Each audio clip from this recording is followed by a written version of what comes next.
doing a bit of surface sniping. I've got my gyroscope and my O-light torch, and it lights it up brilliantly down there. I'm just looking to see if we can see any visible gold. I couldn't on this occasion. It's good to see what you're doing, where there's material left to scrape out and stuff like that.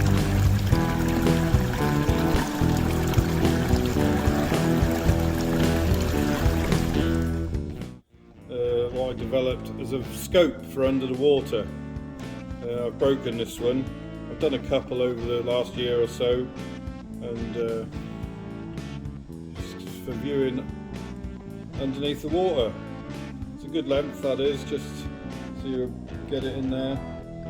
I broke the plastic on this one, so it's time to make a new one, so I thought I'd make a video showing you how I do it. So it's just a drain pipe joiner. Joining these drain pipes together. I don't know what the guys in the USA have down the side of the houses, but this is just our standard drain pipe that we use, and we often make the pumps out of it, the suction pumps. So this was one of my old gold suckers. Did a lot of work, got me some gold, and it's time to repurpose it now, and we're going to make it into a scope. So I'm going to cut it down to the same sort of size as that. So the most important thing is to get a straight cut on the end, because we're going to be sealing the lens. So I've got a lens in here. This is it's the right diameter lens for the pipe. Let's get it out.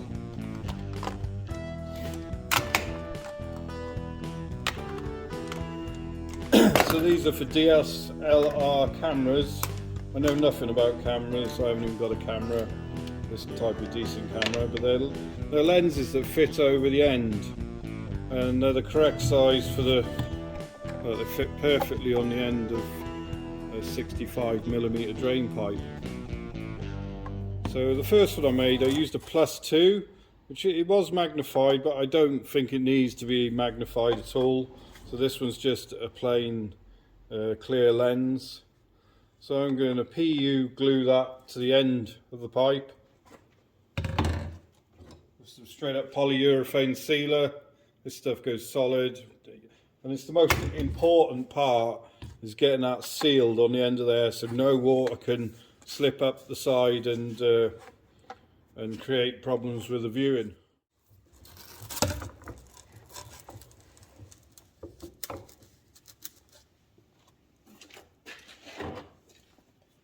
So basic hacksaw, just got to cut this really straight now.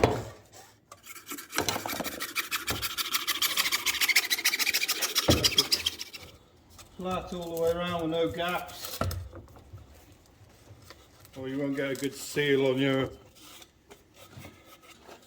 with your lens. So we want to measure this to get it the same length as the old one. So which is about there. So we got our length now. This is really dirty because it's done a load of work. So we need to, I've just got some auto brake cleaner. I don't know what it is, acetone or something, and it's a great degreaser. So we're just going to degrease the ends, ready to glue the lens on.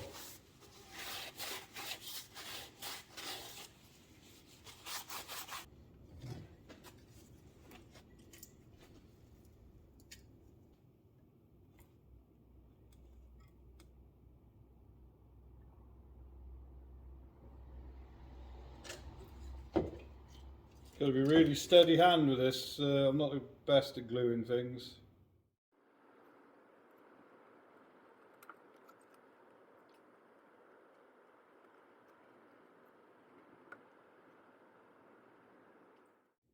Right, this is the moment of truth, isn't it? Getting this on, bang on.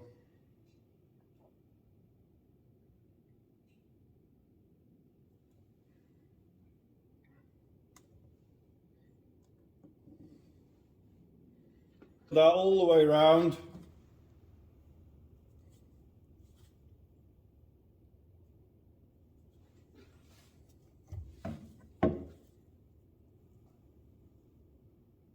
Put some more on there just to make sure.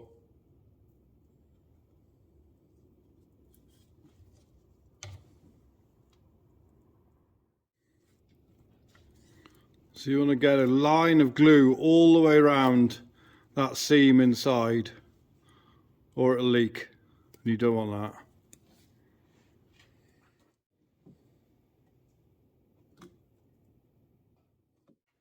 So I've left that on there for quite a while now, and it's set. I've made a right mess. As you can see, I'm not very good with glue. I've got a couple of little bits on the lens, but hopefully I'll peel them off when it's done. So I'm going to go around there with a bit more glue, and then we're going to glue this on.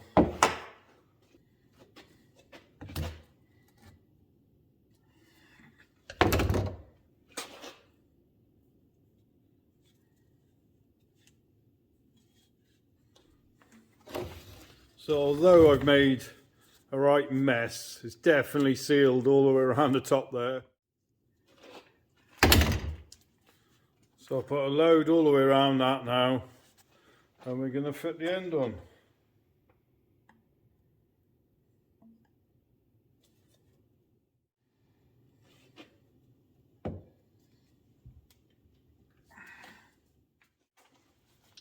So I've got a good seal all the way around there with the joiner, and we can see the lens.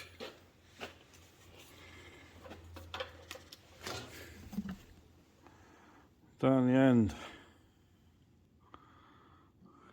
So on the old one you can see I've drilled holes in around the height of the lens, and that is so when you put it underwater the water expels and you get water against the lens, which gives you a clear view. If you don't put those holes in, as I found out with the first one I made, you get a bubble of air in there and it doesn't give you a clear view. So that's what I've got to do to this one. We'll let this set overnight, and then we'll drill the holes in it in the bottom, and it's pretty much done then. Cosmetically not very good, this one, but it's going to do the job well. And with this one I just need to break the joiner off and put a new joiner on. So we'll have two then, and we'll try them out in the field when we get better weather. So here we are, we've left that overnight and that's all sealed up solid. This bit broke on the other one. I've now cut it down, and I'm going to try it like that, just with no, the reason I left that bit was to give it some degree of protection from stones and stuff. But we'll try that one like that and see if it does scratch it up or not. So this one, I'm going to cut it down to about here, I think, and then drill some holes.